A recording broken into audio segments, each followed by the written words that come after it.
What's up, kings and queens? It's your boy Dan from Daft Previews. In today's video, I'm going to preview each and every game. I'm going to take you through my leans. We're going to do a Daft deep dive. I'm going to tell you what I like, why I like it, why I haven't bet it yet. Then I'll leave it up to you to decide what you want to bet on. If that sounds interesting, let's go. Sub to the channel cause your boy's getting busy. Coming to you live from the west side of Sydney. We've got the free picks and the juice and the daily. It's all free, you don't even have to pay me. Now, we are back, ladies and gentlemen. It's been a couple of days. I've been pretty busy. Kids have been sick. I got a little bit sick myself, but we are back. Now, I'd normally do a VIP update now, and recap the day that was, but there hasn't been a day that was for us here on YouTube. But in summary, in the last week, we've pretty much had the same thing every single day. Straight picks are looking excellent. Value plays aren't cashing. We slowly lose a little bit of profit. Straight picks alone, they're up 10 units this week. So the reads are looking good. In terms of my parlays, not so much. But what I have found over the last week, because these rotations are bugging, we don't know who's going to play, I found my picks that I do in the morning, they do have a better hit rate. What I've also found is the ones I do the night before, and typically the ones I share on YouTube, they're impacted by some sort of lineup change. And I want to kind of prevent that from happening. So I thought, instead of skipping a video altogether and just putting my picks down in the morning, I thought I'll take you through some of the list of leans that I have. I've quickly scanned each game, and based off what I know, I've just made a short list of some players. Typically in the morning, I like to dive a little bit deeper. We talk about bench players, role players, but surface level research that I've done so far. But I want to take you through what I have, and then hopefully that checks out. And if there's something you want to play along with, then it's all yours, baby. But we're jumping into Props Madness, the best tool you're going to find if you like betting on NBA player props. 25% off, and you'll get a 7-day free trial when you use the code DAFT when you sign up. So this first game is the Clippers versus the Cavs, and you can see it up here. This game starts at 6:30 a.m., which is early AF. So I'll probably need to get a pick down on this game. If I am going to bet on it, I'd have to do it before I go to sleep. And I've got two different leans to take you through. And then hopefully by the end of this video, I'm convinced to take one of them. But let's talk about it. The first one I am looking at here, they're both in the Clippers, by the way. I'm looking at Norm Powell. Now, Norm Powell hasn't played very well as of late. There was the game he got injured. Then the games he's come back, his minutes have slowly been ramping up. Played 25 minutes in his last game. That was a massive blowout, 32-point win for the Clippers, so he didn't really see any extra time. But there's two reasons why I like Norman Powell today. The first reason is there's probably no restriction on his minutes. He could play 35 minutes if this game's close, and we've got an 8-point spread here against Cleveland. But at the same time, Cleveland haven't been playing that well. So they don't look like blowing out anyone at the moment. So the Clippers might be able to keep this game close. The other thing is that Kawhi Leonard is out. And without Kawhi Leonard in the lineup, we can see here Norm Powell is a bit of a beast. So looking at the 21.5 points for Norm Powell, I think he plays about 33 to 35 minutes in this game. But let's just look 30 to 35. These are his games without Kawhi Leonard. Now, his last four he's gone under, and a lot of these is just really bad shooting percentages. All these games where he went over, shooting close to 50% or better in most of them. So, yeah, there's reasons to like this play, reasons to be hesitant because Norm Powell hasn't been playing great lately, even in the limited minutes. Some of these games he shot quite well and some he hasn't. And this is what you're going to get when you have somebody who's reliant on outside shooting. His matchup's not too bad here against the Cavs. So Norm Powell's one. The other one I'd say is probably a little bit more reliable, but we're looking at Ivica. I don't know why I butchered his name. Ivica Zubac. And in this excellent hit rate so far, I'm looking at 16.5 points, or I'm looking at 29.5 points on rebounds. I'd probably prefer the points and rebounds. The hit rate is not as good, but I think in this particular matchup, it makes more sense. Now, Zubac, they just played the Cleveland Cavaliers not too long ago. He had 28 points and 20 rebounds in that game in 35 minutes. Clippers were at full strength, ended up winning that game by 13. And this was all whilst the Cavs have been terrible. And the Cavs haven't really improved too much since then. So I think Zubac can have his way. We know that he's going to be in good position with Jared Allen down there. Jared Allen's not going to stretch the floor. So Zu's going to have his way. We also know that the Cavs aren't going to send help. So they're going to let Zubac go to work one-on-one when he does get the ball. And I think he's good enough to take advantage of this matchup. So, yeah, out of the two, I'm probably leaning towards Zubac in this one. Points, he's been very consistent with. His rebounds, somewhat inconsistent. Gets a high line today because he's got an excellent matchup for it. So, Walker Kessler recently went over his boards against them. You check it out. 11 out of the last 15 bigs have gone over the rebound line against Cleveland since the trade deadline, really. So, a lot of the bigs have been eating. and I'm liking Zoo here. So points and rebounds is probably what I'm going to take. I think I've talked myself into it. So that'll probably be the only bet that I place before I go to bed tonight. The others I'll dive deeper into the morning. So we got the Blazers versus the Knicks. And in this one, I've got two leans, but I also have some insights to share with you on Denny and stuff like that. Because you guys know this. I love betting on Denny, especially if he's going to see the minutes. And he's going to see the minutes today. But there's a reason why I'm hesitant. So I'll talk you through that in a moment. But OG Anunoby, over 21.5 points. That's one that caught my eye. One, he's been an absolute beast lately, just killing it without Jalen Brunson. Let's take a look. So he's been an absolute beast. The worst game he had was in this game against Miami, where he scored 9 points. This was a game where I bet on OG Anunoby. But he's come good. In the last 5 games, he's been an absolute animal, scoring consistently. So I'm liking OG here. Also scored 23 points against Portland when they played each other about 3 weeks ago. Took 20 shots in that game. Didn't shoot very well, but was ultra aggressive. And we've seen quite a few games here where he's been ultra aggressive. Over his last 5 games, he's averaging like 20 shots a game. So the volume is nice. If we're on the right side in terms of his percentages, he doesn't even have to shoot that well. 40% will do. If he shoots 40%, takes 20 shots, OG is going to cover this points line. So I do like OG. What's the other lean that I have in this game? Shaden Sharp. Let's have a look at Shaden Sharp. So Shaden Sharp, I like his points and his rebounds today. I looked at games without Jeremy Grant, without DeAndre Ayton, which is what we expect to see. Anthony Simons is a game time decision as well. If he's out, this line could move up. So we can already see here that 10 out of 15 games has gone to the over. He's projected to play the mid-30s in terms of minutes, but looking at games where he plays at least 33, you can see he's over this in 8 out of his last 10, averaging 27 points and rebounds per game. So I do like Shaden Sharp. The thing is, I've liked Shaden Sharp for the last couple of weeks since Ayton and Grant have been doing their shit. But I've always been betting on Denny, if you haven't noticed. Didn't want overexposure, but taking 2 guys knowing there's a risk of a blowout. But I don't like Denny as much today, so I'll probably end up taking Shaden Sharp. We'll see. We'll see what the market does and where this line moves to in the morning. I'm not afraid of taking a closing line. If your pick's right, your pick's right at the end of the day. I don't want to smash bets like really early, knowing that some people aren't going to be able to get the same line anyway. So, but let's talk about Denny. So they're the 2 leans that I have in this game. Now, in this specifically looked at Denny first, because Denny's projected to play a lot of minutes again. And when Denny plays over 35 minutes, like he's projected to do today, if you're looking at his rebounds and assists, they're fantastic. If you look at his boards, they're great. PRA, it's pretty good too. But Denny, I initially wanted to go and run back his rebounds and assists. That's what I've been betting on every single time. The reason why I didn't bet it is this. So he had 20 rebounds and assists the last time he played the Knicks, right? Which is excellent. And normally I would jump on this straight away, but I checked the box scores and I noticed something very interesting. So Denny Avdija had 11 rebounds at halftime in this game. 11 rebounds. And then he finished the game with only 15 and the game went into overtime. I dug a little bit deeper. Someone else who has an interesting stat line is Donovan Clingan. Now, Donovan Clingan in this last game against the Knicks had 12 rebounds, 21 rebound chances. He played 34 minutes in that game. And if they run the same strategy, he probably sees a lot of minutes too. Now, Donovan Clingan had the opposite to Denny Avdija. Donovan Clingan had like 4 rebounds at halftime, finished with 12. Denny Avdija had 11 rebounds at halftime, finished with 15. So I dug into the box scores, looked at a lot of film, and what I found was in the first half, Donovan Clingan was defending Karl Anthony Towns, as you'd expect, and he was barely getting any rebounds. That's how Denny Avdija finished with 11 rebounds in the first half. And then in the second half, Denny Avdija became the main defender on Karl Anthony Towns, which meant he barely got any more rebounds, and Donovan Clingan was eating up the boards.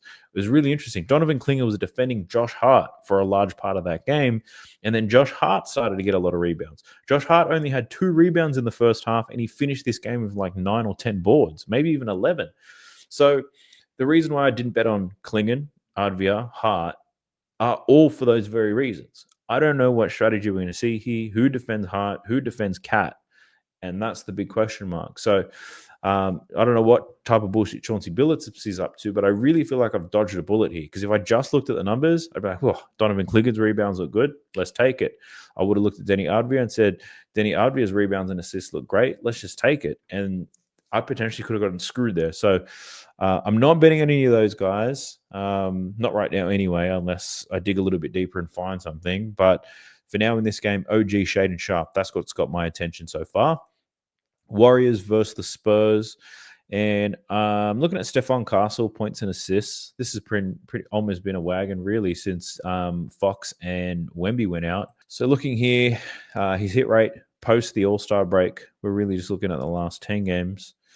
9 games, actually. He's over this line in 6 out of 9 games, 25.8 points and assists. Matchup against the Golden State Warriors is not the best one. But initially his assist caught my attention, but we're looking at a small sample size of data.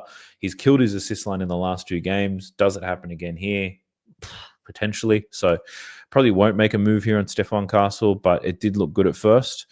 And the second one that I'm looking at here is Jimmy Butler.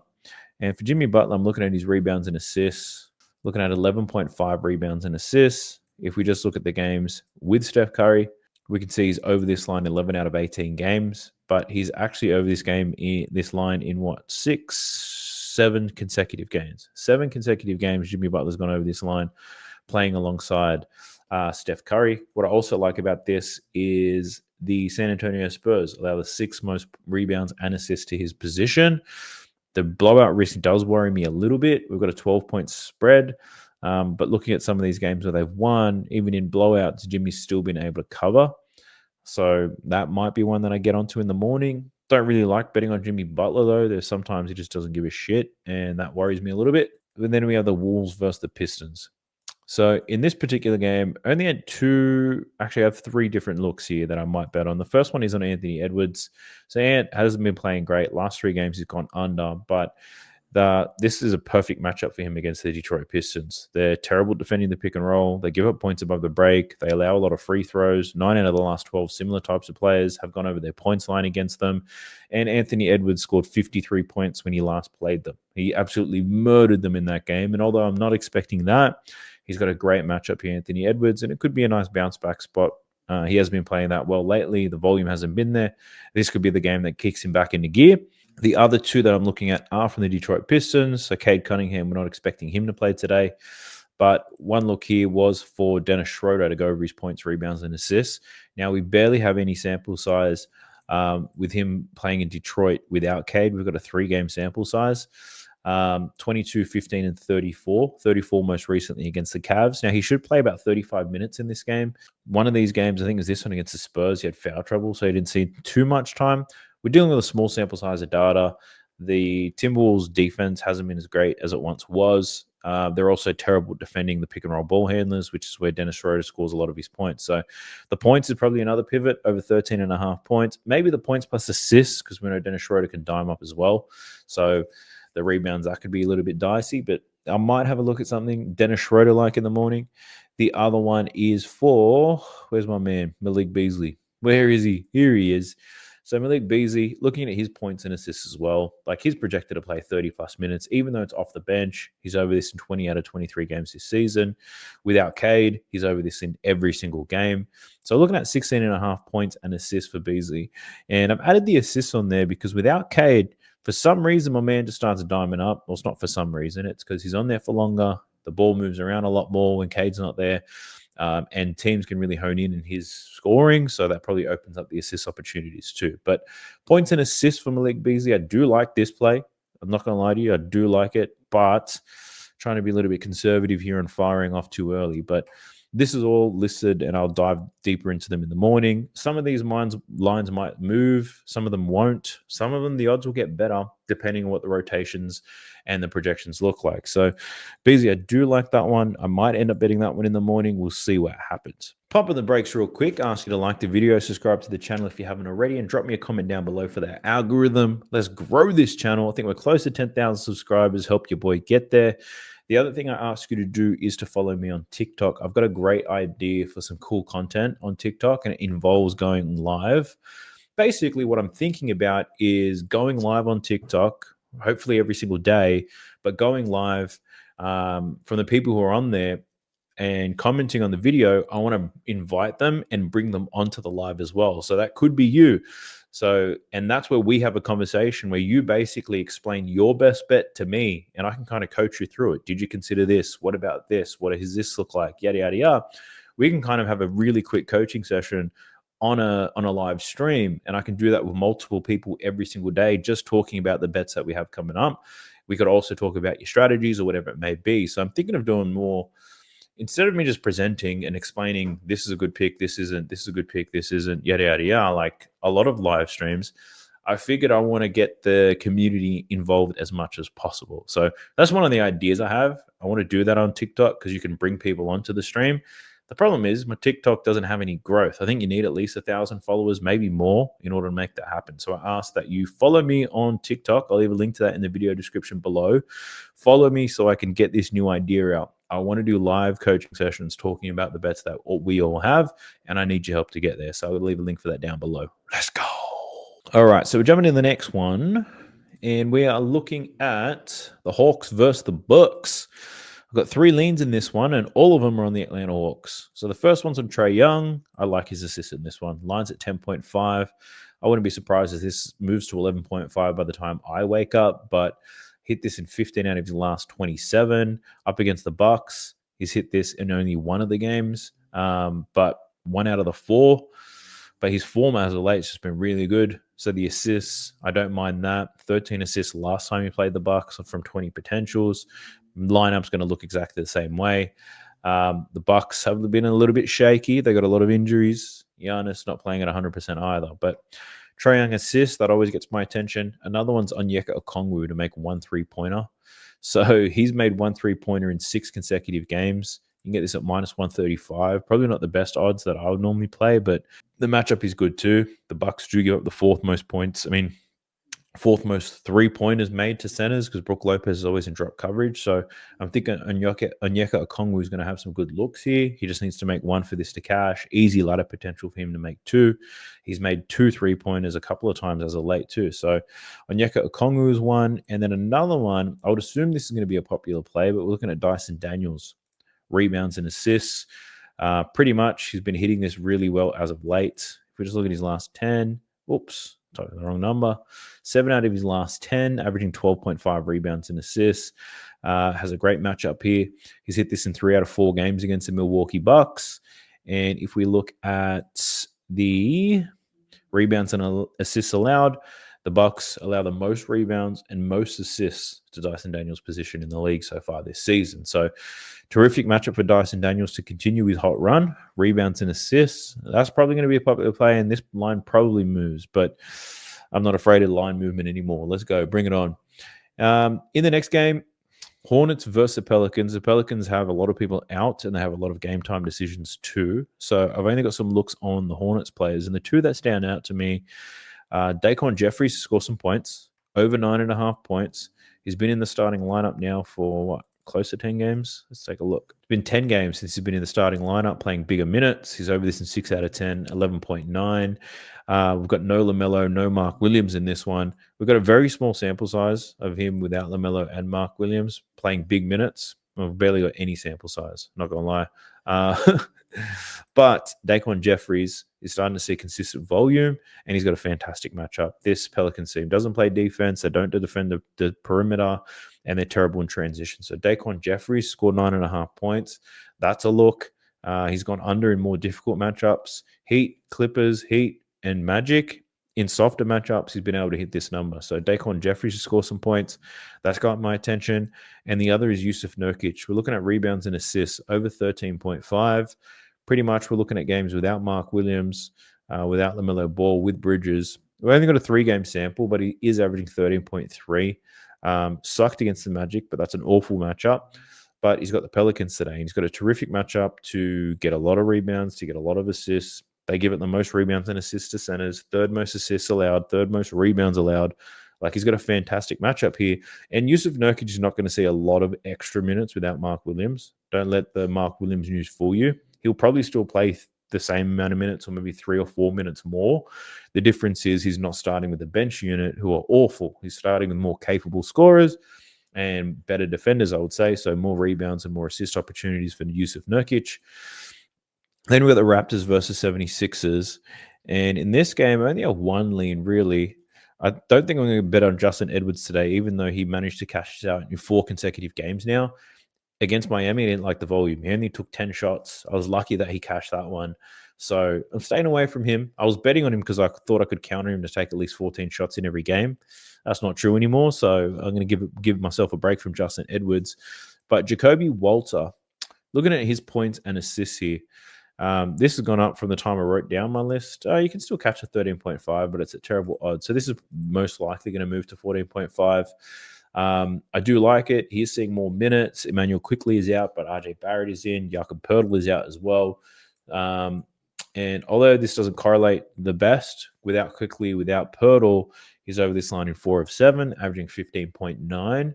Part of the reason why I'm holding off on this is he's coming off the bench, and the projections on bench players and their minutes is wildly inaccurate right now as I record this. In the morning, when these projection tools kind of sort themselves out, it looks a lot better. So if the minutes projection here for Jacoby Walter looks nice, then it might be something that I'm going to play for sure. But outside of that, I've got nothing in this game. And then we've got the Rockets versus the Sun. 3 different looks here. The first one, Devin Booker. I want to take his under 24.5 points purely because Devin Booker has given up. Devin Booker sucks. Devin Booker's not trying anymore. I figured that out when I watched him play against the Boston Celtics because I bet on his over in that game. They lost by 30. Devin Booker didn't give a shit. He didn't try to shoot, didn't try to score, just really passive, and it didn't get better against the Wolves. And now he's up against the Rockets. And the Rockets, they do allow a lot of points to pick and roll ball handlers by design, but they're still going to have some crazy defenders on him. I'm just not liking what I'm seeing from Devin Booker, and I think 25 points is too much right now. He's just sucking, just total trash. So I'm thinking of doing that.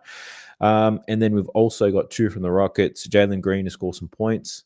But Jalen Green's PRA, that's got a better hit rate. Killed the Suns last time they played, 29 points, 7 rebounds, 4 assists. The Rockets are fully healthy right now. That's my only hesitation. Anybody could be scoring from this team, but Jalen Green, I am leaning towards something on him to an over.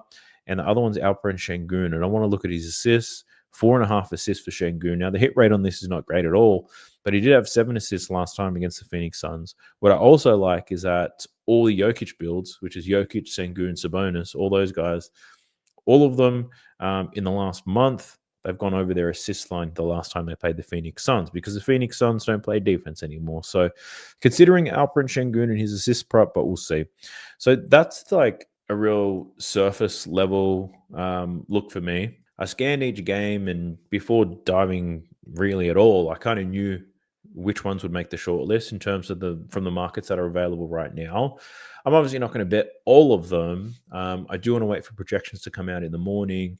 I do want to wait to see some bench props. A lot of players from the bench at the moment, they've been hitting their numbers really well, especially with the volume of blowouts or just bullshit rotations we're potentially going to see. So I'll potentially have 20 to 25 different people to bet on by the time the morning comes around. And then I want to limit that down to about 6 to 8 different bets. So we'll see what happens. But hopefully you found that valuable. Remember to follow me on TikTok, like and subscribe to this YouTube channel to help me grow. But the TikTok thing is what I'm most excited about. But please follow me on there so I can run these live streams. I only realized today I was planning to do it like this very next morning, but I was like, I can't even live stream on TikTok yet. So need more followers for that. But if you're interested in seeing what picks I do land on, obviously you can jump into VIP, or you can just get my straight picks plan. It costs you $1 a day. The straight picks are up like 20-something units this month, or 25. I don't know what it is, but the straight picks are going really well. So if you're interested, you can check that out. I'll leave a link for that in the video description as well. But I do appreciate you if you made it this far in the video. I'll catch you guys in the next one. Peace! Sub to the channel cause your boy's getting busy. Coming to your line from the west side of Sydney. We've got the free picks and the juice and the daily. It's all free, you don't even have to pay me.